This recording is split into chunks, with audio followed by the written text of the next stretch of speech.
درختوں میں ہو، پتھروں میں ہو، جانوروں میں ہو، پرندوں میں ہو، مردوں میں ہو، آسمان کے تاروں، چاند، سورج میں ہو، کس چیز میں معجزے میرے آقا کے نہیں ہیں؟ ہر چیز میں.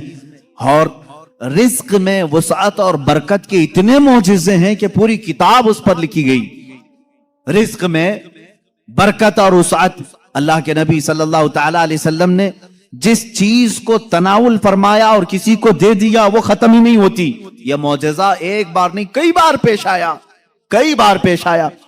حضرت عمر فاروق رضی اللہ تعالیٰ عنہ فرماتے ہیں ایک بار 440 لوگ آئے، 440 لوگ حضور صلی اللہ تعالیٰ علیہ وسلم کے پاس آ کر کے انہوں نے کہا ہماری مہمان نوازی کریں. رسول کریم صلی اللہ تعالیٰ علیہ وسلم نے فرمایا عمر ان کو کھلاؤ. حضرت عمر نے کہا آقا میرے پاس ایک ہی آدمی کا کھانا ہے، ایک آدمی، یہ 440 ہیں. رسول کریم صلی اللہ تعالیٰ علیہ وسلم نے ایک کھجور انہیں دی اور فرمایا جاؤ جتنا کھانا ہے اسی میں سے کھلاؤ. حضرت عمر کہتے ہیں میں لے گیا، 440 لوگ کھاتے رہے، میرا کھانا ختم ہی نہیں ہوا. وہ کھا کر چلے بھی گئے، میرا گھر پورا کھا لیا، پھر بھی کھانا باقی رہا. یہ رزق میں برکت اور وسعت کے ایک نہیں بے شمار معجزے ہیں میرے آقا کے. صلح حدیبیہ کے موقع پر مکہ مکرمہ جا رہے تھے عمرہ کی نیت سے حضور اکرم صلی اللہ تعالی علیہ وسلم. مکہ والوں نے بیچ راستے میں روک لیا تھا اور اس کے بعد ایک وقت ایسا آیا کہ لوگوں کے پاس پانی ختم ہو گیا، پانی نہیں تھا اور ایک کنواں قریب میں تھا وہ بھی سوکھ چکا تھا. وہ کنواں آج بھی مکہ میں موجود ہے، ہم نے اس کی زیارت کی ہے. آپ ان سعودیوں نے 4 سال پہلے شاید ایک کمپنی کو ٹھیکے میں دے دیا اور اس کمپنی کے انڈر اب وہ کنواں ہے، ابھی اسے ختم نہیں کیا گیا. تقریباً 14 صدیاں پرانا کنواں آج بھی موجود ہے. وہ سوکھا ہوا بالکل سوکھ چکا تھا. حضور پاک صلی اللہ تعالی علیہ وسلم نے کلی فرمائی اور کہا اس کنویں میں ڈال دو. صحابہ کہتے ہیں ہم نے اس کنویں میں پانی ڈال دیا، تھوڑا سا کلی کا پانی تھا، کنواں لبالب بھر گیا. پانی سے اتنا بھرا کہ جتنے لوگ تھے سبوں نے اس کنویں سے پانی پیا بھی، وضو بھی کیا، جسے غسل کی حاجت تھی غسل کیا، اپنے جانوروں کو بھی پلایا. ایک صحابی سے پوچھا گیا آپ لوگ کتنے تھے اس وقت؟ وہ کہتے ہم 1400 لوگ تھے، لیکن میرا یقین ہے کہ اگر 1,00,000 ہوتے تو بھی پانی کم نہ پڑتا. اور اس کے بعد وہ کنواں کبھی سوکھا نہیں، آج بھی پانی اس میں موجود ہے. اور ایک کنواں بیر شفا جس کو کہتے ہیں، اس کے متعلق میں نے یہ سنا ہے کہ وہ نہایت ہی کھاری پانی، کڑوا پانی، جانور بھی نہیں پیتے تھے. اللہ کے نبی صلی اللہ تعالی علیہ وسلم بدر سے واپسی کے موقع پر اس میں اپنا لعاب پاک ڈالا، وہ پانی آج بھی میٹھا ہے، آج بھی میٹھا ہے. ان سعودیوں نے اس میں سیمنٹ بھر دیا، ڈامر ڈال دیا، تارکول ڈالا، کیمیکل ڈالا. ان کے اعتبار سے یہ شرک ہے.